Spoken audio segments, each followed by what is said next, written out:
शिव महापुराण की कथा कहती है,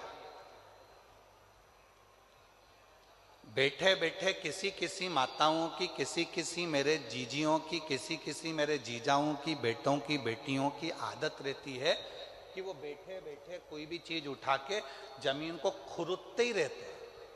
इनके पास कोई काम नहीं रहता, बस जमीन को खुरदना। फ्री बैठे रहेंगे तो अपने नखून के पास में जो खाल निकलती रहेगी उसी को खरोदते रहेंगे। किसी किसी की आदत रहती है, पैर में अगर कोई खाल निकल रही है तो उसी को निचोड़ते रहेंगे, निकालते रहेंगे, खोदते रहेंगे।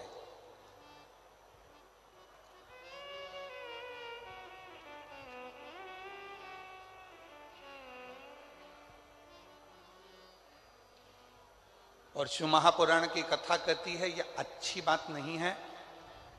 पृथ्वी पर बैठे हो, आसन पर बैठे हो या घर में किसी भी स्थान पर बैठे हो, उस समय पर ना तो पृथ्वी को खरोदो और ना अपने शरीर की उंगली हो, हाथ हो, शरीर का कोई अंग हो, उसको खरोदना नहीं चाहिए।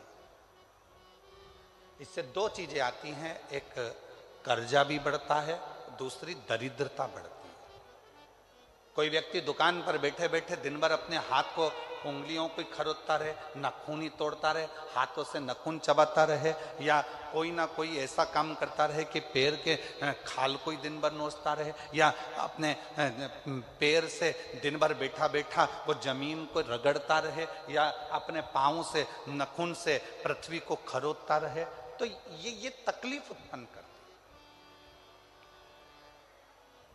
ये हमको दुख देता है, ये दरिद्रता भी देगा और हमको कर्जे में भी लाकर छोड़ देगा। दोनों चीज दे रहा।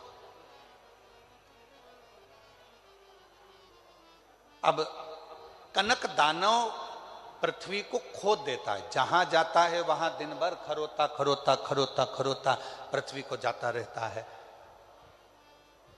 जहां कहीं वृक्ष मिल जाते हैं उनको काटने के लिए, उनको तोड़ने के लिए तत्पर हो जाता है। क्यों तोड़ना? किसी किसी की आदत रहती है, बगीचे में या जमीन पर चलते चलते खेत खलियान में चलेंगे, एक डंडा हाथ में ले लेंगे। अब उस डंडे का क्या करना है? कुछ नहीं करना। छोटी सी डंडी हाथ में ले ली, छोटे छोटे पौधे लगे हुए हैं, तो खेत में चलते चलते इधर मार उधर मार उधर मार, जितने छोटे छोटे पौधे लगे रहते हैं उनको तोड़ते तोड़ते उसकी जाने की आदत होती है। पर शिव महापुराण की कथा कर रही है, उस पौधे ने तेरे को कुछ बिगाड़ा, उस पौधे ने तुझसे कुछ कहा?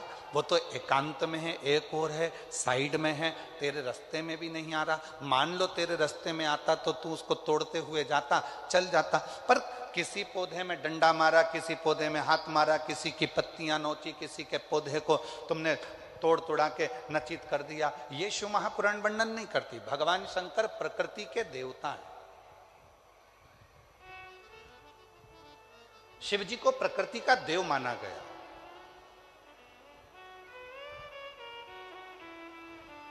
वो तोड़ने में नहीं, वो जोड़ने में सुख देते हैं, आनंद देते हैं। कनक दानव पत्तों को तोड़ रहा है, वृक्षों को तोड़ रहा है, वायु को दूषित कर रहा है। जिस जलाशय के पास बैठता है कनक दानव, बड़े बड़े पत्थर उठाकर जलाशय में पटकता है। कई लोगों की आदत रहती है, नदी के तट पर यहाँ का कंकर उठा के वहाँ पटकेंगे, वहाँ का कंकर उठाकर पानी में पटकेंगे, उसके छींटा लेंगे, उसको डुबक डुबक करेंगे, कहीं पत्थर फेंक रहे हैं, कहीं लकड़ी फेंक रहे हैं जलाशय में। शिव महापुराण की कथा तो यहाँ तक कहती है कि यदि आपके घर में, आपके मंदिर में, आपके देवालय में, आपके शिवालय में यदि शंकर भगवान पर बेलपत्र चढ़ रही है, पुष्प चढ़ रहा है, मंदिरों में बहुत सारा पुष्प एकत्रित हो रहा है, तो उसको ले जाकर विसर्जन करें।